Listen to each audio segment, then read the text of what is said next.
لازم نجيب وقت هادي انا جاي بكره ان شاء الله. باذن الله يوم الجمعه.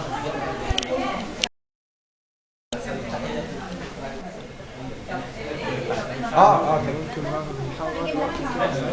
هات واحد كمان. لا معايا اه انا عايز بس يحكي لي الواقعه وشكرا يعني. جات لك روح دلوقتي تصور بعد. طبعا في ظل الاحداث اللي هي الان تعيشها مصر، كانت اتجهت مجموعه من مثقفين مصر للتغيير في الوزراء، وزاره الثقافه تحديدا، او في جميع مؤسسات وزاره الثقافه.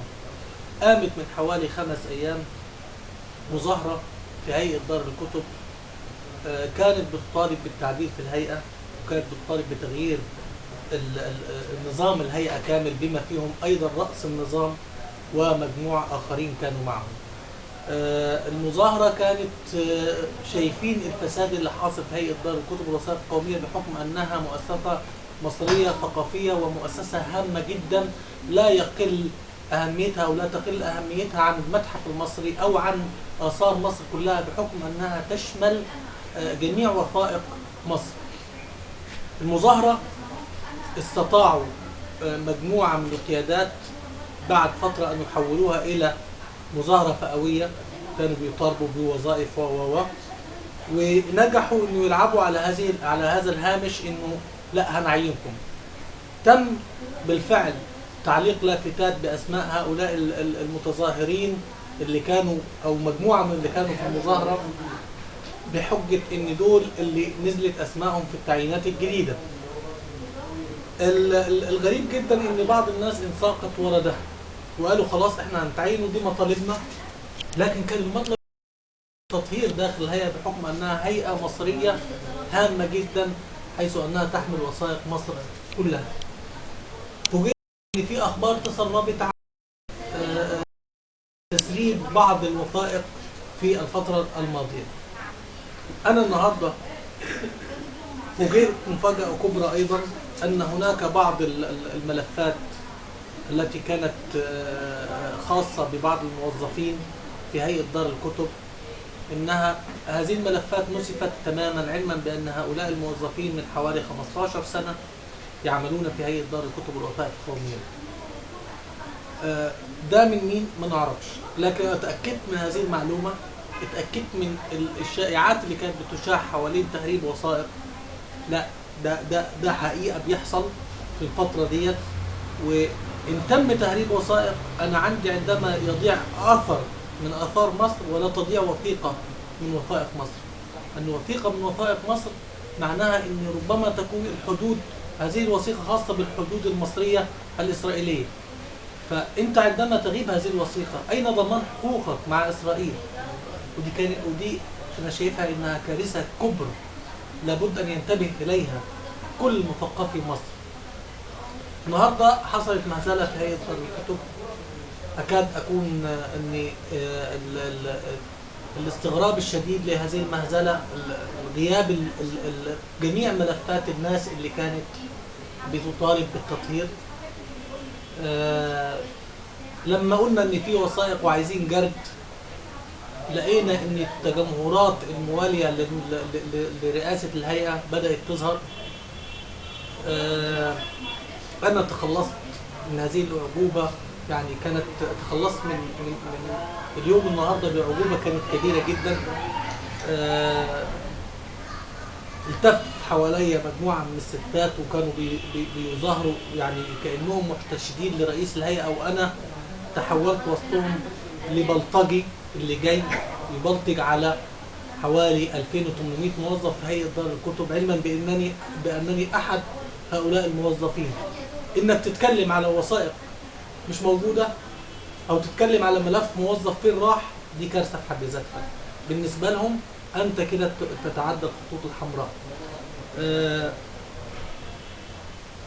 بعد ما انتهينا من المهزلة وعرفت أنجو من هذه المهزلة التي أقيمت في هيئة دار الكتب، فوجئت إن السيد العميد سامي الزيات أحد القيادات في الهيئة العامة لدار الكتب والوثائق القومية، وهو يشغل منصب وكيل وزارة الثقافة للشؤون المالية والإدارية بهيئة دار الكتب، إنه جمع مجموعة من الموظفين وذهبوا لتقديم محضر فيا أنا بحكم أنني البلطجي الذي أتهجم على الهيئة.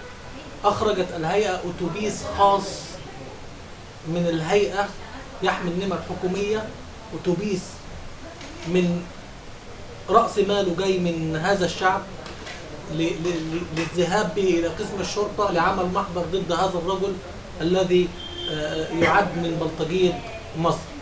أصبحوا نقول لك المثل الشائع دول اللي كانوا في التحرير، أو أصبحت اللي كانوا في التحرير أصبح عار بالنسبة للقيادات اللي بتحاول أن تحافظ على مناصبها. لابد الآن أن نلتفت إلى كل المؤسسات الثقافية، وخاصة ناشد كل المثقفين مصر المحترمين والمخلصين لهذه البلد الاتجاه فورا نحو دار الكتب والوثائق القومية، وعمل لجنة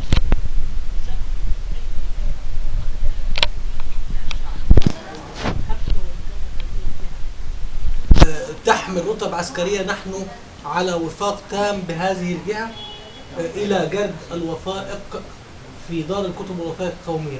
والفيصل بيننا وبين أن هناك وثائق تم إخراجها أو لم يتم، لأن بالطبع كل قيادات الهيئة ستزعم أنه لا يتم إخراج وثائق، وأن الهيئة مستمرة كما زعم في بداية الأمر السيد الوزير المبجل زاهي حواس الآن الذي شغل منصب وزير الثقافة، عندما سئل في البداية عن أن المتحف المصري تم سرقته أشار بكل يعني واثق تمام الثقة لم يتم سرقة المتحف المصري، وأن المتحف المصري بكامل قوامه الأثري الموجود فيه. بعد 4 أيام من هذا التصريح فوجئنا أن المتحف المصري تغيب عنه 14 قطعة أثرية من زاهي حواس نفسه. عندما يتحد الناس المسؤولين تخضع وتجيب على الحقيقة. أرجو من كل مثقفين مصر الحفاظ على تراث مصر من خلال دار الكتب والوثائق القومية، لأن الصبر على هذه المؤسسات وعلى هؤلاء الناس الذين يديرون هذه الهيئات وهم تابعون إلى النظام القديم قلبا وقالب سوف يدمرون تاريخ مصر وتاريخ دار الكتب والوثائق القومية التي هي أقدم من وزارة الثقافة نفسها. شكرا. طب أنت مع يعني عودة المتظاهرين لميدان التحرير؟ أنا مع عودة المتظاهرين لميدان التحرير كمتظاهرين سلميين، وليس كما رأينا الجمعة السابقة. الجمعة السابقة دول ما هماش الثوار اللي قاموا بالثورة الحقيقية. الجمعة السابقة كانت عبارة عن مهزلة إفيه بيتعمل للناس جاية تتفرج على منير، الناس جاية تستمع لمنير، الناس خارجة تفسح ولادها، لكن ما كانتش هي المظاهرة المليونير اللي طالب فيها مجموعة شريفة من الثوار. نحن الجمعة القادمة على موعد بمليونية كبيرة جدا للمطالبة بكامل حقوقنا التي خرجنا للثورة من أجلها، لأن حتى الآن لم نرى نتاج الثورة الحقيقي. معنى أن يخرج الرئيس مبارك من سلطته وباقي الحكومة المتحدثة بلسان الرئيس السابق، دي كارثة كبرى. لابد أن تسقط جميع الحكومة وحتى الوزراء الجدد الذين أتى بهم أحمد شفيق. جموع الشعب ليس معترفة بهم على الإطلاق. نحن نريد حكومة تسيير أعمال حقيقية، من حكومة ائتلافية من واقع الشعب، حكومة حقيقية. عندنا خبرات كثيرة جدا في كل الوزارات في مصر نستطيع منها تشكيل حكومة تكون مع الشعب قلبا وقالب. عندما تحاسب مسؤولا ما عن المخالفات وعن الفساد الذي كان يقوم به هتحاسبه حقيقيا. نحن حتى الآن لا نعلم أن المسؤولين الذين تم الإعلان عن محاسبتهم تم محاسبتهم فعليا أم هو شو إعلامي بيتعمل على الثوار حتى يهدأوا. ودي عادة النظام كانت لمدة 40 سنة وليس 30 سنة سابقة، إنه كان عندما يريد أن يرمي كبش فدا كان يرمي من يشاء، وعلى الشعب المصري أن يسقف للنظام لأنه حقق له رغبته في كبش الفدا. وربما يكون المفسد الحقيقي ما زال موجودا ويأخذ موظف هو ده اللي كان فاسد وهو ده المفروض يقدم للمحاكمة، ولا نعلم أيضا أنهم كانوا يحاكمونهم بالفعل أم لا.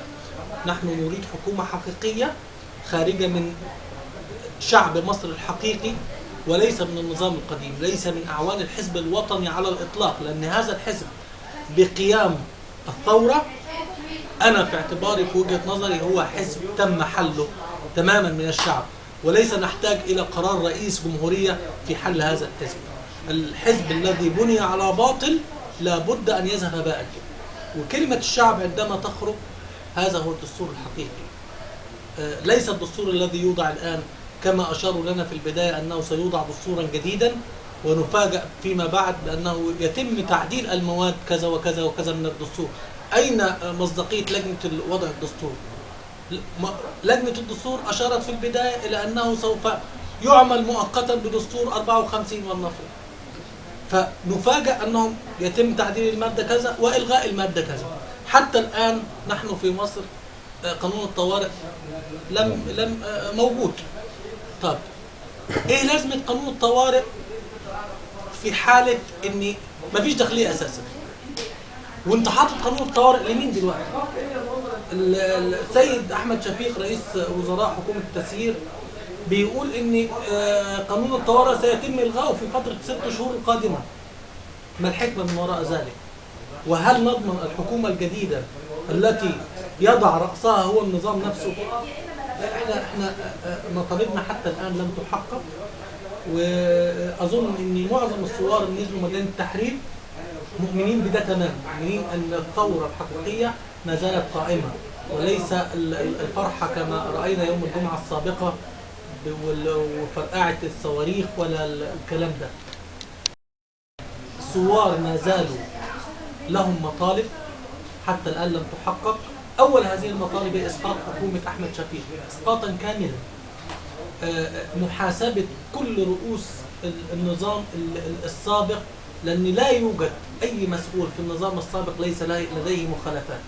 من ليس لديه مخالفات مالية لديه مخالفات جسيمة أخرى في تعيينات، في أشياء لا يعلم عنها الجميع الكثير. البنوك، رؤساء مجالس البنوك، طبعا تابعنا الفترة اللي فاتت الفضايح اللي ظهرت في مرتبات هؤلاء الرؤساء، بل بالعكس ليس مرتباتهم فقط ولكن مرتبات من يكون لديه القدرة على الموالاة الشديدة لهذا الرجل. نلاحظ حتى الآن أن الشعب يضحك عليه. حتى التغييرات التي تمت في وزارة الداخلية هي تغييرات لصالح النظام. أنا مؤمن تماما أن عندما تعيد الداخلية صفوفها مرة أخرى سترجع إلى المعاملة بنفس الطريقة ما دام قانون الطوارئ موجود، وما دام قانون الطوارئ يعطي الحق لضابط الشرطة أن يعامل المواطن المصري على أنه مواطن فاسد دون أن يدري من هذا المواطن. أنا من وجهة نظري أن كل فئة من الثوار اللي كانوا في ميدان التحرير متخصصة في شيء ما عليها أن تحافظ على هذا الشيء، بمعنى أنني بحكم أنني مثقف مصري وجميع مثقفين مصر علينا أن نحافظ على المؤسسات الثقافية التي نراها ونعلمها جيدا شبرا شبرا. أنا أحفظ دار الكتب والوثائق القومية من أول مدخلها حتى نهاية بير السلم فيها. على الاقتصاديين أن ينظروا في البنوك، على الزراعيين أن ينظروا لوزارة الزراعة ماذا كانت تفعل، على التجار والمستثمرين أن ينظروا إلى فضائح وزارة، وهي ليست فضائح بقليل. إذا قسمنا نفسنا بشكل منتظم هنجد إن إحنا عملنا مصر من جديد بالفعل، ليس ما يفعلونه هم لنا. هذا كما يرى رجل الشارع في المثل البلدي، هذا ضحك على الدقون. ما تفعله حكومة الدكتور أو الآسف الفريق أحمد شفيق ليس في صالح الشعب المصري على الإطلاق.